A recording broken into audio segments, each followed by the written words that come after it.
First, I want to ask you about your longest abstinence from drinking. Was there a time since college that you were abstinent from alcohol entirely? Well, I was completely sober during my pregnancy and when my son was first born, but I can't recall any other time when I was abstinent.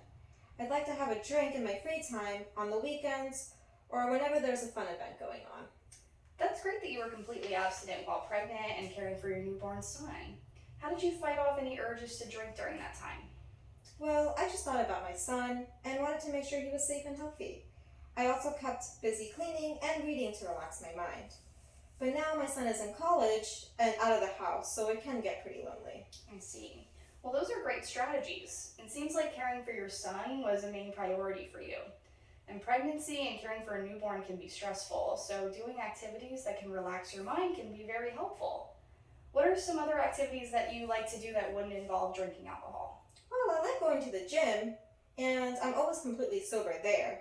And I also go running with my neighbor Saturday and Sunday mornings. That's great you have someone to share an activity with that you enjoy to do on the weekends. Do you have any other friends or family who are sober consistently? Well, my mom isn't a big drinker. She has a small glass of wine with dinner on special occasions, but that's about it. She never really liked how my father drank, and since he passed away from liver failure, she's been worried about me going down the same road. I see. So you have some people in your life that are not heavily involved with alcohol, so that's a great start to a strong support system. So, to summarize what you've told me so far, you were able to stay abstinent from alcohol throughout your pregnancy and when you were caring for your newborn son. You don't ever attend the gym under the influence of alcohol. Some activities you enjoy that don't involve drinking are cleaning, reading, and running with your neighbor on the weekends. Did I leave anything out? No, I think that's about it. Great. Now, I want to talk to you about the people, places, and things that are associated with your drinking habits. Who do you typically drink alcohol with? Well, most of the time I'm alone. I see. And what do you like about drinking alone? Well, it didn't start out that way. It started out as a social thing, like in college, or drinking at a social event, or went out with friends, but now with my schedule, I don't like to be out late at night, going to bars or anything. I just drink by myself in my free time to relax. Got it. And what about when at your job? Have you ever consumed alcohol while at work? Well, I've gone and had some wine on my lunch break before, and other teachers reported smelling it on me. I tried to hide it with gum, but I guess that didn't work. How did you feel when you were told that you were reported for this? Embarrassed and ashamed and guilty. I knew it was wrong to do, but sometimes I just feel like I need to get through the rest of the day. And how do you normally feel right before you start drinking? Usually anxious or just very wound up, like I need something to calm me down. Do you normally feel more calm and relaxed after consuming alcohol? Oh, definitely. But when I drink before going back to work for my break, or before a school football game, I start to get that anxious and guilty feeling. It makes me want to drink more. Can you walk me through a typical day that includes drinking? What time of day do those anxious feelings or urges start to take place? So I usually wake up around 6 o'clock in the morning and start getting ready for work. I will start to have anxiety about my day pretty early on, but I don't ever drink alcohol that early in the day. I get to work around 7 and start setting up my lesson plan for the day. Around 10 o'clock in the morning, I have a 30-minute break from classes, and I use this time to prepare for my afternoon. This is when the anxiety comes back and I feel the urge to drink on my lunch break, which is at 12 o'clock. And then I have an hour to leave and get lunch and come back. I will either go home and drink some wine or go to a bar and have some beers. Then I get through the rest of the day and get home around 3:30 or 4. The urge to drink will come back again because I'm done for the day and just have some time to relax. And then on Fridays, when there are football games, I will attend the games after I've been drinking for a couple of hours.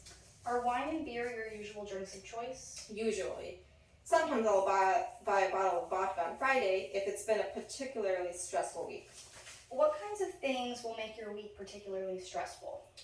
Usually if my students are rowdy or misbehaving, or when I've said yes to too many things, and a bit more than I can chew. Like last month when I told my coworkers that I would help plan a retirement party and would make my famous casserole. After I agreed to these things, I just got so overwhelmed that I ended up drinking while making the casserole and burnt it. I had to make a whole new one. I went, bought a bottle of vodka, and after that was pretty drunk at the party. I didn't remember how I got home, and that was pretty scary. That can be extremely scary. It seems like being overwhelmed is a trigger for you to drink more in quantity. And when you have extra time on your hands, that seems to be a trigger as well. What is your motivation for treatment? Well, my boss suggested that I go to treatment after the reports of smelling alcohol on me, and people reported that I was intoxicated at the last few football games. Teaching is everything to me, and I don't want to lose my job, but I also don't want to set a bad example to my students. Those are great motivators for your abstinence. You mentioned that your father was a drinker and passed away from liver failure. Was he ever treated for alcohol abuse?